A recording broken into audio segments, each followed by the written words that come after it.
오늘 저는 이제 시편 강의 5번째 시간, 남편인 줄 알았더니 내 편이구나. 남편이 허스밴드 아닙니다. 우리 어제 번역을 허스밴드로 해놔서 허스밴드 아니라 the other side, 남의 편이었는데 내 편이구나 라는 제목으로 오늘 하나님 말씀 전하기를 원합니다. 남편이 내 편 아닌가요? 예.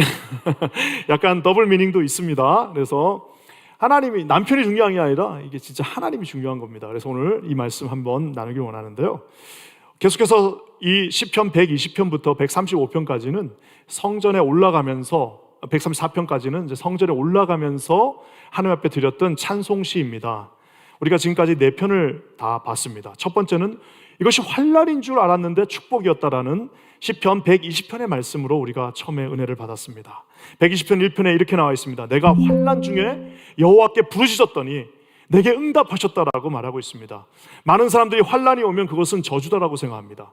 내가 고통을 당하고 내 삶 가운데 어려움이 닥치면 이것은 automatically 하나님이 나를 치셨구나, 저주하셨구나, 나를 떠나셨구나라고 생각했는데, 실상은 그것이 우리로 하여금 성전으로 달려가게, 주님이 계신 그 전 앞에 우리가 두 손 들고 하나님 앞에 기도밖에 할 수 없는 그 상황이 됨으로 말미암아 그것이 곧 응답이고 주님과 함께 동행하게 됐다는 사실을 우리가 깨닫게 되었습니다. 또한 우리는 조금만 어두워지면 그것이 하나님이 우리를 어둡게 만들었다고 생각하지만 사실은 그것이 어둠이 아니라 그늘이라는 것을 보게 되었습니다. 시편 121편 5편에 이렇게 나와 있습니다. 여호와는 너를 지키시는 이시라. 여호와께서 네 오른편에서 너의 그늘이 되신다라고 말씀하고 계십니다. 주님은 졸지도 않고 주무시지도 않고 우리의 오른편에서 우리의 그늘이 되어주신다라고 오늘 말씀하고 있습니다. 그래서 제가 그때 말한 것처럼 우리의 오른손은 우리 인생을 이렇게 펼치는 손이 아닙니다. 우리의 오른손은 뭔가 일을 하는 손이라기보다는 우리의 오른손은 우리 하나님을 붙잡는 손이라고 말씀드렸습니다. 우리의 오른손이 하나님을 향해 달려갈 때 하나님의 강력한 왼손은 우리의 오른손을 붙잡을 것이며, 하나님의 오른손은 마치 아버지가 그 숲을 헤치곤 자녀의 손을 붙잡고 그 길을 헤쳐나가는 것처럼 아버지의 오른손은 그것을 뚫는 손이 될 것이다라고 말씀드렸습니다. 또 한 가지, 우리가 이곳에 모여있는 것이 인간들이 모여있는 교회라고 생각합니다. 이것은 교회라기보다는 천국이다라는 사실을 깨달아 알게 되었습니다. 시편 122편 6편에 이렇게 말합니다. 예루살렘을 위하여 평안을 구하라. 예루살렘, 즉 교회와도 대치되어지는 그 예루살렘을 사랑하는 자, 주님의 몸된 교회를 사랑하는 자, 하나님께서 피로 값주고 사신 이 공동체를 진심을 다하여 사랑하는 자는 형통하리라라고 주님께서 말하고 있습니다. 그래서 우리가 그 하나님의 전에 나갈 때 기쁨으로 나갈 수 있고, 그 하나님의 예루살렘 성은 잘 짜여진, 어느 것 하나도 버릴 것이 없는 하나님의 잘 짜여진 성읍이라고 그때 말씀드렸습니다. 그래서 우리 교회 한 장로님의 고백처럼 우리 교회가, 내 인생에서 우리 교회가 잘 될 때 우리 가정도 하나님이 많은 축복을 주셨고, 교회가 어려워지니까 내 삶도 힘들었다라고 하는 그 평신도가 할 수 있는 최고의 고백이, 저는 그 고백이라고 생각합니다. 사랑하는 성도 여러분, 우리 퀸즈 한인교회와 함께 여러분의 인생이 축복된 인생 되시기를 주의 이름으로 간절히 축원합니다. 그리고 또 한 가지, 우리가 하나님을 섬기는 것이 다 의무라고 생각합니다. 내가 듀리, 내가 헌금하고, 내가 나와서 봉사하고, 내가 나와갖고 이렇게 하는 것이 다 듀리라고 생각하지만 사실상 그것은 듀리가 아니라 하나님을 섬길 수 있는 것이 하나님 앞에 가장 큰 특권이라는 사실을 우리가 깨달아 알았습니다. 높이 계신 주님을 바라보고 가장 옆에서 우리가 세밀하게 주님을 관찰할 수 있다라고 말하고 있습니다. 시편 123편 1편에 주님은 이렇게 말씀하십니다. 하늘에 계시는 주여, 내가 눈을 들어서 주를 향합니다. 눈을 90도로 들어서 주를 향하고, 또한 내 바로 앞에 계신 나와 임재하시는 주님을 우리가 목도한다라고 우리가 그 말씀을 통해서 보았습니다. 그래서 결론은 뭐예요? 주만 바라볼지라. 우리가 함께 찬양하면서 시편 이제 4편의 설교가 끝났습니다. 오늘은 이제 또 다른 특별한 하나의 설교입니다. 그것은 바로 우리 인생을 아찔하게 만드는 하나의 제목입니다. 그것은 뭐냐면은, 만약에 하나님이 우리 편이 아니시라면 어떤 일들이 일어날까? 제가 신학교 갔더니 신학교에서 체육대회를 합니다. 목사님도 운동 좋아합니다. 그래서 체육대회를 하니까 막 이제 체육대회 하면서 기도합니다. 우리 팀 이기게 해달라고. 거기까지만 하면 좋겠는데 막 적을 이기게 해달라고 막. 아니 그럼 지금 신학교에서 지금 반은 지금 적입니까? 더 놀라운 사실은 1차 대전 이전까지는요, 모든 유럽에서의 전쟁을 시작하기 전에 군종 목사나 군종 신부가 나와서 기도하고 시작합니다. 그러니까 양 팀이 지금 전쟁을 할 때 그 무슨 뭐 이렇게 베링해나 뭐 이런 데 다 모여가지고 전쟁을 하기 전에 다 서로 상대편 목사가 나와가지고 거기서 기도하고 시작합니다. 그래서 뭐라고 기도합니까? 하나님 적을 이기게 해주시고 우리나라가 이기게 해달라고 하는데 도대체 누가 하나님의 편이고 도대체 하나님은 누구의 기도를 들어주셔야 합니까? 저는 오늘 여기서 이 말씀을 보면서 진정으로 하나님이 우리 편이라는 그 사실이 도대체 무엇을 뜻하는지 오늘 여러분 이 말씀을 통해서 한번 살펴보기를 원합니다. 아까 제가 서두에 얘기한 것처럼 우리 인생에서 가장 끔찍한 상상은 뭐냐? 내가 정말 하나님과 함께 한다고 생각하는데 만약에 내가 하나님과 같은 편이 아니라면 여러분 어떤 일이 일어날까요? 여러분 1절 말씀이 이렇게 나오고 있습니다. 우리 한번 다 같이 읽어볼까요? 시작. 이스라엘은 이제 말하기를 여호와께서 우리 편에 계시지 아니하셨더라면 우리가 어떻게 하였으랴. 만약 하나님이 저쪽에 상대편에 계세요. 좀 더 나가서 만약 하나님이 내 적이에요. 하나님이 나를 적으로 보세요. 여러분 만약 그러면 그 인생 어떻게 되겠습니까? 만약 하나님이 나를 적으로 간주하고 하나님께서 나를 저주하시고 하나님께서 우리 가정을 적으로 간주하시고 하나님께서 스크랩을 짜시고 우리를 치러 오신다면 여러분 이거 도대체 어떻게 하겠습니까? 감사한 것은 저기에 우리 개역 개정 성경에 하나 빠진 단어가 있습니다. 그것은 바로 루레라고 하는 이제 말 그대로 가정법입니다. if, what if. 그래서 사실상 저 히브리어를 그대로 번역하면 이스라엘은 이제 말하기를 만약에 여호와께서 우리 편에 계시지 아니하셨더라면 이라고 번역을 해야 됩니다. 여기서 나와 있는 이 루레라고 하는 단어는 이루어질 수 없는 일, 절대로 이루어질 수 없는 일을 가정할 때 쓰는 겁니다. 마치 이런 거예요. 우리에게 공기가 없다면 2차 대전에서 미국이 독일에게 졌다면 뭐 이런 이제 말도 되지 않는 있을 수 없는 일을 가정하면서 말하는 겁니다.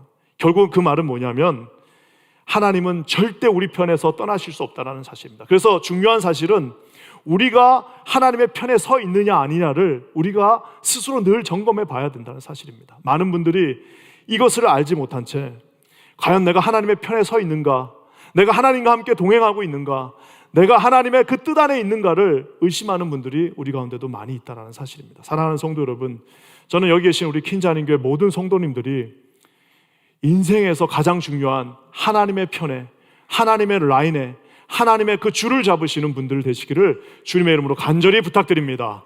아무리 세상에 있는 아무리 권력이 강력하다, 아무리 많은 것들을 갖고 있다 할지라도 그 사람이 하나님과 적이 되는 순간 그럼 그 인생은 더 이상 승산이 보장되지 않습니다. 바로가 그 최첨단의 군대와 600승의 전차를 갖고 있다 할지라도 바로가 하나님의 적이 되는 순간 그는 결코 이길 수 없는 싸움을 할 수밖에 없다는 사실입니다. 오늘 우리 주님이 저 로레라고 하는 가정법, 만약에 하나님이 절대 그럴 일이 없다라고 시편의 기자가 말하면서 만약에 하나님이 우리 편이 아니라면 그 말은 뭐예요? 하나님은 반드시 우리 편이기 때문에 이런 일들이 우리 가운데 일어날 것이다 라고 말하고 있습니다. 저는 오늘 두 가지로 살펴봤으면 좋겠습니다. 하나님이 우리 편에 계신다면, 여러분이 하나님과 함께 동행하신다면, 비록 우리가 부족하고 어쩔 때 좀 헷갈릴 때도 있습니다. 내가 정말 하나님의 편에 서 있냐? 여러분 그럴 때마다 주님 앞에 간절히 간구하십시오. 주님, 나는 하나님의 뜻 가운데 있습니다. 나는 주님과 함께 동행합니다. 나는 주님을 붙잡습니다. 나는 세상의 기준이 아니라 하나님의 말씀이 말하는 대로 그 길을 쫓아갑니다라고 고백할 때 여러분은 주님과 함께 한 라인에 서게 될 것입니다. 그러면 어떤 일이 일어나는지 오늘 두 가지만 살펴봅니다. 첫 번째, 저를 따라해 주세요. 사람이 우리를 이길 수 없다. 두 번째, 환경이 우리를 휩쓸 수 없다. 여러분 이 두 가지 오늘 한번 살펴봤으면 좋겠습니다. 먼저 사람이 우리를 이길 수 없습니다. 우리가 인생을 살다 보면 갑질하는 보스 하나만 만나도, 내가 직장을 다니는데 갑질하는 보스 하나만 만나면요 정말 그 인생이 너무너무 미저러블해집니다. 군대를 갔는데 진짜 못된 고참, 딱고 한 달 차이 고참을 만나면 정말 나중에 제대하는 날까지 고생하는 거예요. 요즘은 갑질도 무섭지만 을질도 무섭습니다. 정말 들어온 회사원 하나가 막 이상한 사람이 들어와가지고 그래 버리면 이거 정말 큰일 나는, 사람 하나만 잘못 만나도 인생이 너무너무 괴롭다는 겁니다. 근데 반대로 정말 사람 하나 잘 만나고 자기의 리더 하나 잘 만나고 자기를 이끌어줄 수 있는 남편, 진짜 남편 하나 잘 만나면 인생이 어떻게 되는 겁니까? 진짜 하나님의 뜻 안에서 승리할 수 있다는 겁니다. 요즘 미국이 원래 축구가 유명하지 않습니다. 미국은 아메리칸 풋볼이지 이 사커가 유명하지 않습니다. 근데 얼마 전에 말 그대로 메시가 인터 마이애미라고 하는 팀에 이제 이적해 왔습니다.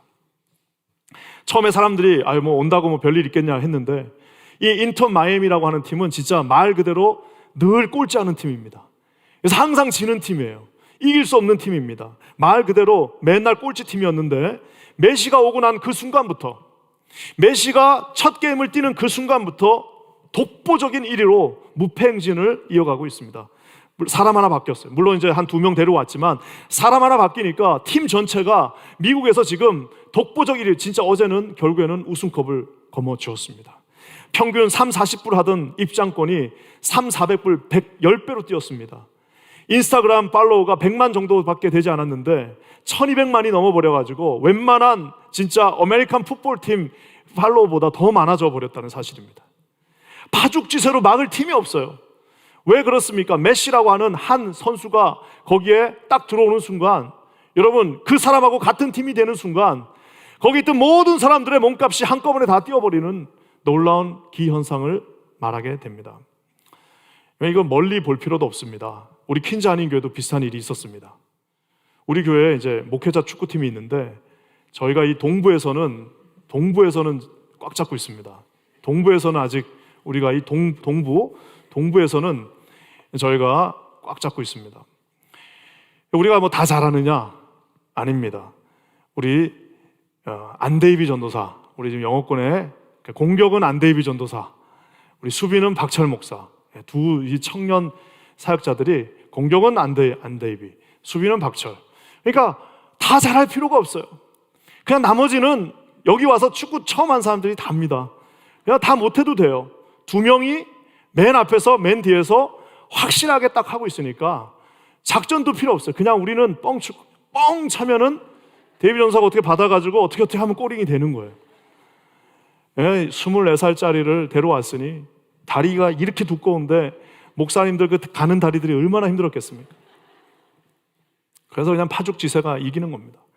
요즘 나이 좀 먹고 장가 가더니 조금 이제 옛날 같지는 않은 것 같은데, 중요한 거는 뭐냐면 한 사람만 그 팀에 들어와도 정말 엄청난 힘을 발휘할 수 있는데, 사랑하는 성도 여러분, 그 한 사람이 하나님이라고 생각해 보세요.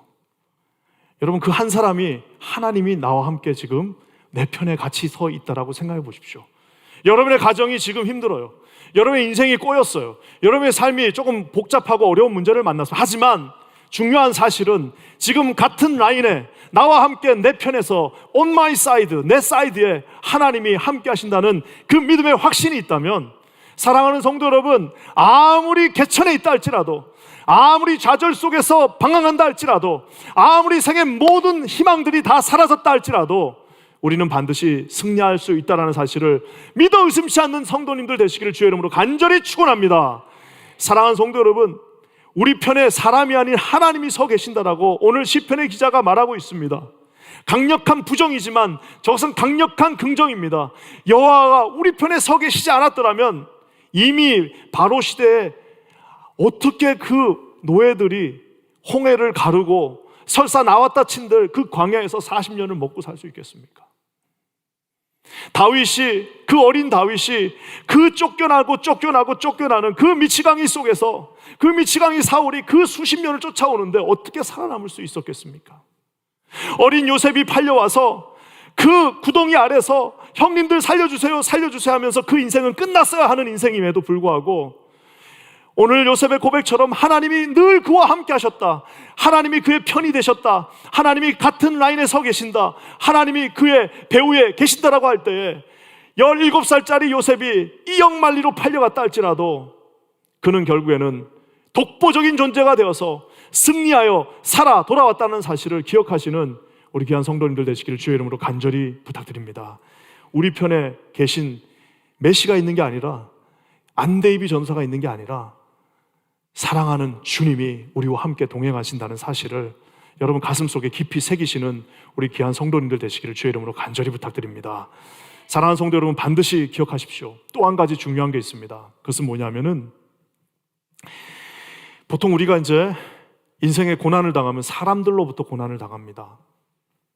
그러니까 사람들이 우리를 힘들게 하죠.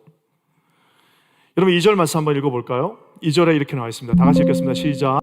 사람들이 우리를 치러 일어날 때에 여호와께서 우리 편에 계시지 아니하셨더라면. 사람들이 우리를 치러 온다고 말합니다. 제가 저 말씀을 딱 읽는 순간 그렇게 부족하지만 제 히브리어로 저 사람들이 무슨 단어일 것하고 제가 상상했습니다. 아니나 다를까 그 단어입니다. 여러분, 저 사람들이라고 하는 저 단어는 뭘까요? 네, 바로 아담. 창세기 2장에 아담을 지을 때에 아담은 아담아, 즉 진흙, 흙, 먼지, 티끌로 아담을 지었습니다. 창세기 2장에서 흙을 상징하는 아담아, 그 아담들이 그 진흙과 같은 인생들이 우리를 치러 일어났다 칩시다. 여러분, 우리가 아는 것처럼 이 시편이 지어질 당시에는 어쩌면 느부갓네살 왕, 당시 최고의 바벨론의 왕이었던 느부갓네살 왕, 어쩌면은 애굽의 그 왕들, 어쩌면 내부에 그 다윗을 음해했던 수없이 많은 적들, 다윗을 죽이려 함께 힘을 모았던 그 수없이 많은 사람들이 어쩌면은 아담들이었을 것입니다. 하지만 여러분, 반드시 기억해야 될 사실이 있습니다. 아무리 맹렬한 적도요, 다 인생입니다. 다 진흙입니다. 다 티끌이에요. 다 먼지입니다. 하나님이 한번 훅 불어버리면 그냥 자기가 서 있다가도 훅 불어버리면 다 없어지는 존재들입니다. 아무리 힘들어도 여러분, 한 2, 3년 지나, 제가 예전에 참 어려웠을 때 어떤 분이 그렇게 기도해 주셨어요. 목사님, 당신 눈앞에서 눈이 녹듯이 싹 다 사라질 겁니다. 우리 육주 목사님이 저한테 그렇게 기도해 주셨어요. 눈이 다 녹듯이 사라질 거예요. 야, 사랑하는 성도 여러분, 좀 시간이 지나면 인생들은 눈앞에서 눈이 녹듯이 다 사라지게 되어져 있습니다. 제가 1994년 7월 8일을 못 잊습니다. 1994년 7월 8일 무슨 날이었을까요? 김바나바 병장이 강원도 철원에서 여러분들을 위해서 나라를 지키고 있을 때였습니다. 김 병장 딱 4개 달고 총을 딱 들고 그 강원도 철원 최전방에서 3, 4단 100골 그 부대 맨 앞에서 적들을 딱 주시하고 그러고 있을 때였습니다. 중요한 거는 그날 무슨 일이 일어났냐면 김일성이 죽었어요. 그래서 진짜 전 부대가 막 사이렌이 울리고 데프콘 진돗개라는 게 있었던 것 같아, 내 기억에. 하여튼 그래가지고 다 워커 신고 다 총을 다 장전하고 그때 우리가 그 앞에 있었던 기억이 납니다. 근데 제가 참 놀라운 사실은요, 우리 어렸을 때부터 그 사람은 안 죽는 것 같았어요. 너무 오래 사니까. 그리고 더 놀라운 사실은 우리 어렸을 때 또리 장군이라고 만화가 있었는데 그 만화에서는 또 돼지로 나옵니다. 그래가지고 저 사람 안 죽을 거라고 생각했는데 그냥 허망하게 그냥 가버렸습니다. 가버리고 나니까 정치적으로 이용당하면서 결국에는 말 그대로 정말 엠버밍이라고 그러죠. 박제죠, 박제. 뇌와 이거 내장들 다 빼버려서 박제를 만들어서 자기는 묻히고 싶은 곳이 있었는데 거기에 묻히지도 못한 채 지금도 전시되어 있잖아요. 아무리 절대 권력을 가지고 모든 권력을 쥐고 자기가 미워하는 사람들 다 숙청시킬 수 있고 손가락 하나만 까딱 하면은 자기 앞에서 모든 사람이 무릎을 꿇는다 할지라도 결국에는 그 사람도 먼지입니다. 그 사람의 가는 곳은 먼지입니다. 사랑하는 성도 여러분, 어떻게 사람들이 우리를 칠 수 있겠습니까? 사람들이 우리를 치는 척 하겠죠. 사람들이 우리를 좀 치는 모양을 취할 수 있겠죠. 하지만 우리가 진심을 다하여 좀 억울한 일이 있어도 괜찮습니다. 사랑하는 성도 여러분, 좀 고난이 있어도 오늘 주님이 우리에게 말씀하셨습니다. 애매하게 고난받는 자, 의를 위하여 핍박받는 자는 천국이 너희 것이다. 복이 있다라고 말씀하시는 이유가 바로 여기에 있습니다. 사람은 우리를 칠 수 없습니다. 사람은 우리에게 상대가 되지 않습니다. 왜냐하면 우리의 편은 하나님이시기 때문입니다. 저는 여기 계신 모든 성도님들이 여러분의 삶을 하나님 앞에 신뢰의 삶으로 나아가시기를 주의 이름으로 간절히 부탁드립니다. 우리 인생에서 가장 중요한 것은 누구의 줄을 잡는 게, 우리 인생에서 가장 중요한 건 내가 어느 위치에 가는 것이 아닙니다. 우리 인생에서 가장 중요한 것은 내가 누구의 백을 받아가지고 내가 거기로 가는 것이 아니라, 가장 중요한 사실은 내가 어디에 있든 간에 나는 하나님의 편에 서 있다. 나는 하나님의 뜻을 따르고, 나는 비록 내가 손해보는 것 같고 내가 지금 어렵고 고난이 있다 할지라도 나는 오직 하나님의 말씀, 흔들리지 않는 자로나 우로나 치우치지 않는 우리 하나님의 토라 되신 말씀을 붙잡고 나아갈 때, 사랑하는 모든 성도 여러분, 여러분은 반드시 승리하게 될 것입니다. 우리는 반드시 주님과 함께 그 아담들이 친다고 하면요, 그냥 그런갑다, 한 1, 2년 지나면 사라지겠지, 진흙이 나를 치는구나, 티끌이 지금 내 앞에 서 있구나 라고 여러분 생각하시기 바랍니다. 결국 인간들은 인간을 칠 수는 있으나 인간들은 하나님을 대항할 수 없습니다. 여러분, 그 사실을 여러분의 이 가슴 속에 늘 새기시고 승리하시는 복된 인생, 당당한 인생 되시기를 주의 이름으로 간절히 부탁드립니다. 사람이 우리를 칠 수 없어. 왜? 하나님이 우리 편이고 사람이 우리를 칠 수 없어. 왜? 그 사람은 아담이기 때문입니다. 두 번째, 환경이 우리를 말 그대로 삼킬 수 없습니다. 오늘 여기 보면은 두 가지 이미지를 사용하고 있습니다. 하나는 맹수 이미지가 있고요, 하나는 이제 홍수 이미지가 있는데, 맹수 이미지 한번 볼까요? 3절입니다. 한번 다 같이 읽겠습니다. 시작. 그때에 그들의 노여움이 우리에게 맹렬하여 우리를 뭐라고요? 산채로 삼켰을 것이다. 가끔 동물의 왕국 보면은 제일 내가 슬픈 게 뭐냐면, 악어 같은 게 영양들 막 이렇게 크러싱 할 때 악어가 딱 그 뒷다리 하나 잡습니다. 그리고 걔를 계속 끌고 내려가는 거예요. 그러면 이제 어미 영양이 어떻게 할 수가 없습니다. 그냥 잡히면 어떻게 되는 거예요? 그냥 통째로 삼킴을 당합니다. 가끔씩 큰 아나콘다가 진짜 자기 몸보다 더 큰 그냥 정말 조그만 송아지 한 마리를 그냥 통째로 삼켜 버리는 모습을 봅니다. 얼마나 고통스럽겠습니까? 차라리 그냥 자기를 좀 죽이지도 않고 산채로 지금 삼켰다라고 말하고 있습니다. 산채로 우리를 삼키는, 여러분, 이런 맹수와 같은 이 인생이 얼마나 무서움입니까? 우리가 이렇게 남의 나라까지 와갖고 지금, 죄송합니다, 남의 나라라고 해서 어차피 다 시리즌을 갖고 있다 할지라도 어차피 남의 나라잖아요. 남의 나라까지 와가지고 2대 3대가 됐지만 3대가 돼도 나가가지고 내가 커리안이라고 말하지 않는 한은 다들 뭐라고 물어봐요? Where you come from? 너 어디서 왔냐라고 물어봐요. 우리 2세들이 여기서 태어났는데도 어디 가면 너 어디서 왔냐라고 물어보는, 여러분, 이 정말 무서운 이 시대 속에서 우리가 결국에는 산채로 삼킬 수도 있다는 사실입니다. 경제적 어려움은 날카롭습니다. 그것이 우리를 산채로 삼키는 것 같아요. 우리가 신분이 어려운 분들은 정말 산채로 내가 삼킴을 당해서 옴짝달싹도 할 수 없는 것 같아요. 관계가 어려워지신 분들도 있습니다. 내가 정말 산채로 내 인간들한테 삼킴을 당해서 나는 외톨이고 나는 아무도 나를 지켜줄 수 없다라는 그런 불안함과 초조함 속에 있는 많은 분들이 계실 것입니다. 또한 여러분, 우리를 물이 삼킬 수도 있다고 말하고 있습니다. 4절 한번 읽어볼까요? 시작. 그때 물이 우리를 휩쓸며 시내가 우리 영혼을 삼켰을 것이며. 이스라엘에서 요단강은 진짜 한 요만한 강입니다. 정말 요단강 가보시면 세상에 제일 실망스러운 게 요단강이에요. 요만합니다. 요만해요. 이게 요단강이야? 근데 여러분, 비가 오면요, 이게 와디가 넘친다고 그러죠. 와디라고 그러는데 그 계곡이 넘쳐버리면서 요단강이 이렇게 확 갑자기 커져버립니다. 여러분, 지금 그 상황을 말하고 있습니다. 갑자기 불어난 물이 그냥 거기 있던 사람들을 다 삼키면서, 마치 쓰나미가 그 모든 것들을 삼키면서 가는 것처럼 다 삼켜버린다라고 말하고 있습니다. 특별히 참 놀라운 거는 4절 두 번째 줄에 시냇물이 우리 영혼을 삼켰을 것이다 라고 말하고 있습니다.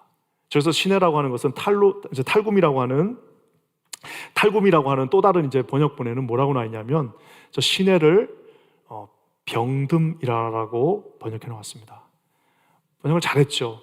그때 그 인생의 모든 물들이 우리를 휩쓸 것이고, 시내, 즉 내 영혼이 병듦이, 내 몸이 병듦이, 내가 투병하는 것이 내 영혼을 삼켰을 것이다 라고 말하고 있습니다. 사랑하는 성도 여러분, 참 그 병이라는 게 무섭습니다. 갑자기 그냥 세상 행복하고 막 세상 승리하고 모든 것을 다 가지고 있는데 갑자기 의사한테 전화가 옵니다. 선생님, 저기 보호자 좀 데리고 오시죠. 그러면은 그날부터 잠을 잘 수가 없습니다. 갔더니 죄송한데 지금 좀 이거 이상합니다. 검사를 한번 해봐야 될 것 같습니다. 그러면 그때부터는 아무리 자식들이 재롱을 떨고 아무리 좋은 것이 있어도 기쁘지가 않아요. 설상가상으로 정말 나에게 청청병력 같은 병이 걸렸다. 그러면은 정말 내 인생이 완전히 삼켜진 것 같은 느낌을 받게 됩니다. 사랑하는 성도 여러분, 오늘 그럼에도 불구하고 오늘 주님이 우리에게 말씀하십니다. 우리가 이런 여러 가지 우리 상황하고 어쩔 수 없는 그 상황이 우리를 다 휩쓸어 버리는 이런 모든 고통이 온다 할지라도 오늘 주님이 우리에게 말씀해 주고 계십니다. 그것은 뭐냐면은 바로 6절의 말씀입니다. 한번 6절 다 같이 읽겠습니다. 시작. 우리를 내주어 그들의 이에 씹히지 아니하게 하신 여호와를 뭐라고요? 찬송할지로다. 여러분, 오늘 씹힌다는 말이 안 좋은 말인데 저게 성경에 나와 있네. 그 처음 하신 분들 많으실 거예요. 그렇죠? 우리가 비록 삼킴을 당할 수도 있겠죠. 우리가 비록 고통을 당할 수도 있어요. 우리가 비록 좀 어려움을 당할 수 있습니다. 하지만 오늘 주님이 뭐라고 말씀하십니까? 우리를 내주어 그들의 이빨에 절대로 씹히지 아니하게 누가 하신다고 말하고 있습니까? 여호와를 찬송할지어다. 우리를 비록 고통 가운데 있다 할지라도, 잠깐 어려움 가운데 처했다 할지라도 우리가 그들에게 씹힘을 당하지 않게 하리라라고 오늘 주님이 약속하고 있습니다. 사랑하는 성도 여러분, 제가 우리 지난주 금요일 날 송비전 목사님이 이제 우리 금요일 날 설교했습니다.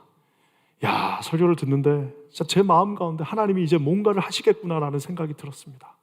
우리 올 여름에 중고등부가 50명이 넘는 아이들이 세계 열방을 품고 비행기를 타고 선교지에 다녀왔습니다. 그러니까 우리 성도님들은 놀래지를 않아요. 웬만한 어떤 말을 해도 안 놀랍니다. 그래가지고 그냥 그런갑다 이러시는데, 이게 얼마나 대단한 거냐면 지금 대한민국 교회에 서울에 50%가 중고등부가 없습니다.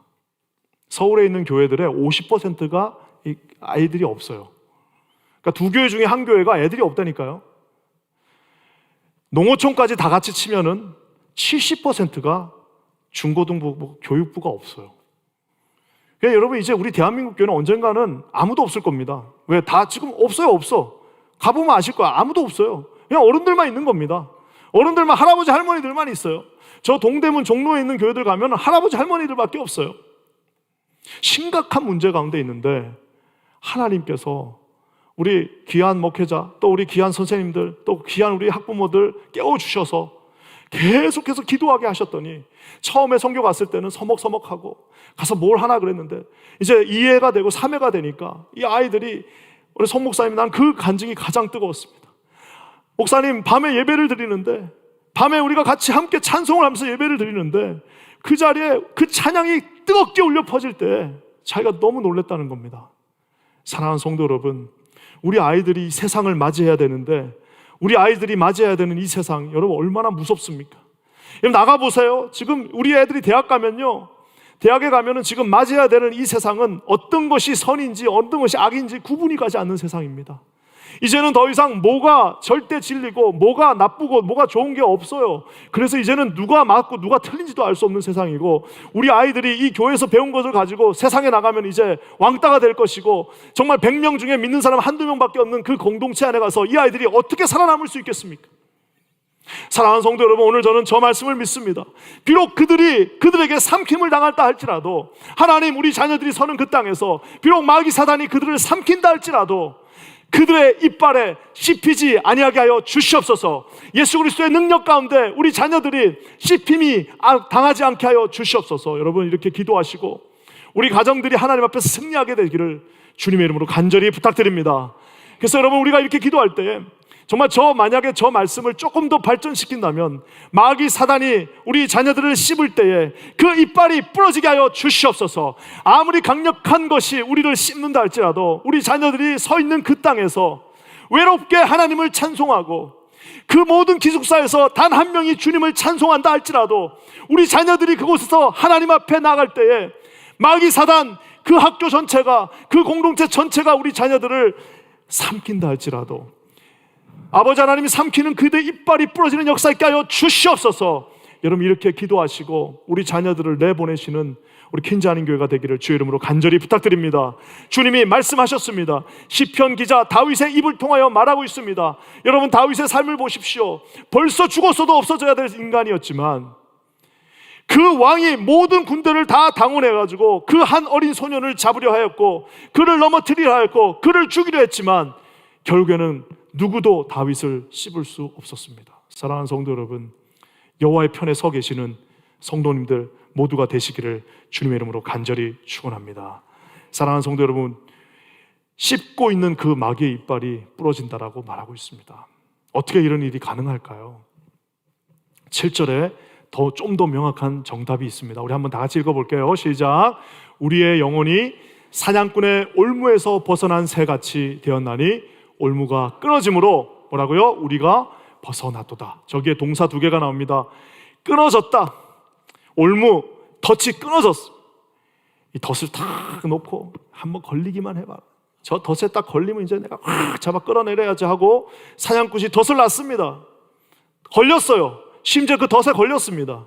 이젠 더 이상 일어날 수가. 여러분 쥐덫 생각나시죠? 옛날에 쥐덫 탁 하는 순간 못 나와요. 어떻게 했습니까? 그 덫을 끊어버린다고 말하고 있습니다. 또 뭐라고 말합니까? 거기서 우리가 벗어났다라고 말하고 있습니다. 여러분 여기서 나와 있는 이 동사는 지금 말 그대로 전부 다 니필형이라고 전부 다 수동태입니다. 그냥 수동태가 아니라 완전 그러니까 니팔형 수동태라고 그러는데 그건 뭐냐면은 내가 끊은 거 아닙니다. 나는 걸렸어요. 나는 덫에 걸렸지만 누군가가 그 덫을 끊어 버렸다라고 오늘 말하고 있습니다. 나는 벗어날 수 없어요. 나는 그 덫의 올무에서 벗어날 수 없지만 누군가가 그것을 벗어나게 풀어 버렸다라고 말씀하고 있습니다. 그것은 바로 우리가 잘 아는 만군의 여호와, 누구도 막을 수 없는 그 하나님, 하나님의 전지전능한 그 오른손이, 사랑하는 성도 여러분, 우리가 우리 인생에서 혹시라도 덫에 걸린다 할지라도 옴짝달싹할 수 없는 그 덫에 걸려서 울부짖으며 하나님 앞에 날마다 기도하고 있다 할지 반드시 하나님께서 그 올무를 끊어지게 하는 역사가 있을 줄 믿습니다. 반드시 우리를 벗어나게 할 수 있는 주님의 그 은혜가 사랑하는 모든 성도님들 가정 위에 함께 하시기를 주의 이름으로 간절히 부탁드립니다. 마귀는 언제나 우리를 다 어떻게 하면 저거 넘어뜨릴까? 어떻게 하면 저거 끌어내릴까? 어떻게 하면 저 인간 저거 확 우리가 잡아내릴까라고 생각하고 있지만 사랑하는 성도 여러분, 하나님의 편에 서서 하나님과 함께 동행하는 자, 주의 말씀을 붙잡고 비록 쉽지 않지만 그 길 앞에 서 있기로 작정한 자, 여러분 누구도 어떻게 할 수 없다는 사실을 반드시 기억하시는 저와 여러분 우리 귀한 성도님들 되시기를 주의 이름으로 간절히 부탁드립니다. 우리는 연약하잖아요. 여러분 우리는 부족합니다. 그래서 오늘 집에 가셔서 푹 주무세요. 집에 가셔서 잠 못 주무시는 분들이 있으면 오늘 이 말씀 읽고 푹 주무세요. 왜? 어차피 우리가 잠 안 잔다고 그거 어떻게 할 수도 없습니다. 여러분 잠을 안 자시는 분은 하나님이시지 우리가 아니에요. 우리는 그냥 자는 겁니다. 주님을 믿고 푹 주무시고 24시간 주무시지 않고 졸지도 않는 주님이 여러분을 위하여 일하게 하십시오. 여러분 하나님께서 신뢰하는 모든 이들에게 반드시 승리를 주실 줄 믿습니다. 그래서 여러분 결론적으로 우리의 도움은 어디서 오냐? 8절 말씀 한번 다 같이 읽어보겠습니다. 8절에 시작. 우리의 도움은 천지를 지으신 여호와의 이름에 있도다. 아멘. 사람이 우리를 절대 못 삼킵니다. 상황이 우리를 휩쓸 수 없습니다. 잠깐 그렇게 하는 거예요. 하지만 우리는 우리의 모든 중심이 하나님의 말씀에 있습니다. 아무도 우리를 흔들 수 없습니다. 여러분 그 말씀을 붙잡고 승리하시기를 간절히 부탁드립니다. 제가 오늘 말씀을 이렇게 마치고 싶은데 아마 여러분들 중에 여전히 질문이 있는 분들이 있을 거예요. 참 목사님이 좋은 말씀을 주셨지만 난 지금 병들어 있고 난 지금 투병하고 있고 난 지금 고통 속에 있고 난 지금 도저히 희망이 없는 것 같은데 나 어떻게 하나? 난 그러면 하나님이 편에 있지 않나? 라는 생각을 하시는 분들도 있을 겁니다. 제가 이번에 한국 갔을 때 내 첫 번째 프라이어리티, 첫 번째 내가 반드시 하고 올 한 가지를 내가 정하고 왔습니다.